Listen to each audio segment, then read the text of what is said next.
मुनिश्री को नमोस्तु करते हुए आज का यह विद्यालय के प्रांगण में शंका समाधान चल रहा है और यह सीता जी का जो अपहरण हुआ उसके पीछे लक्ष्मण रेखा का उल्लंघन था। यदि काश सीता लक्ष्मण रेखा का उल्लंघन नहीं करती तो महान से महान शक्ति भी आती तो सीता का कुछ बिगाड़ नहीं कर सकती थी। आज हमारे सामने जो मर्यादाओं का उल्लंघन हो रहा है, शायद कहीं इसमें बिगड़ती परिस्थिति में कारण हो सकता है। एक मूलाचार में एक प्रसंग गुरुजी की महाराज से कई बार मुख से सुना था कि समाचार विधि का जब वर्णन आता है तो मुनि और आचार्यों की वंदना करने के लिए यदि आरिकाएँ जाती हैं तो कम से कम 2, 3 या इससे अधिक की संख्या में ही जाए। अकेले आरिका कभी भी आचार्य मुनि के समक्ष ना जाए। चूँकि दोनों महाव्रती हैं, फिर भी आचार्यों ने ये मर्यादाएं हमें दी। आज परिस्थितियां ऐसी बदल रही हैं कि 2 बेटियां साथ में नहीं रहना चाहती। बेटा और बेटी तो आपको एक जगह बड़े महानगरों में या अन्य स्कूल कॉलेजों में घूमते मिल जाएंगे, लेकिन यदि 2 बेटियां साथ में रहें तो शायद कुछ बहुत इस मर्यादा का पालन हो सकता है। क्या जैसे लड़के अकेले घूम सकते हैं, क्या इसी प्रकार बेटियां भी अकेले घूमें? तो इसमें क्या बाधा है? क्या ये मर्यादा के विरुद्ध है? क्या इस प्रकार का कोई, जैसे आज सुबह मंगलाचरण हुआ तो 2 बेटियों ने एक साथ अपने साथ मंगलाचरण की प्रस्तुति की, ये मर्यादा का एक उदाहरण था।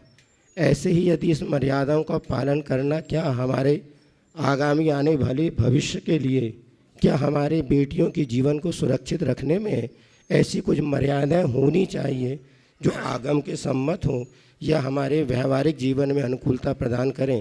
कृपया बताने की कृपा। बहुत ही सामयिक और गंभीर सवाल है। ये बात सच है कि लक्ष्मण रेखा का जो भी उल्लंघन करेगा वो मरेगा। ये अनुभव सिद्ध बात है और हमें अपने जीवन की लक्ष्मण रेखा का कभी भी उल्लंघन नहीं करना चाहिए। इसे मैं विडंबना ही कहूँगा कि आज इस मर्यादा का खुल्लम खुल्ला उल्लंघन हो रहा है। परिणाम भी हम सबके सामने है। एक दूसरे के संसर्ग का कुपरिणाम होता है।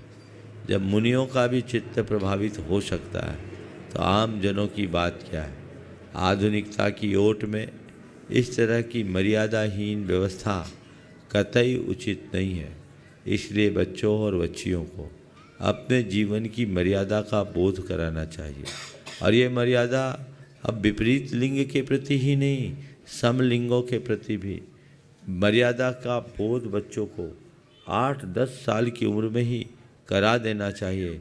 और बच्चों को ये बात सिखाना चाहिए कि हमारी शरीर से दूसरों की कितनी दूरी होनी चाहिए, हमारे शरीर के प्राइवेट पार्ट कितने महत्वपूर्ण हैं और उसके प्रति दूसरों को कितना जागरूक होना चाहिए।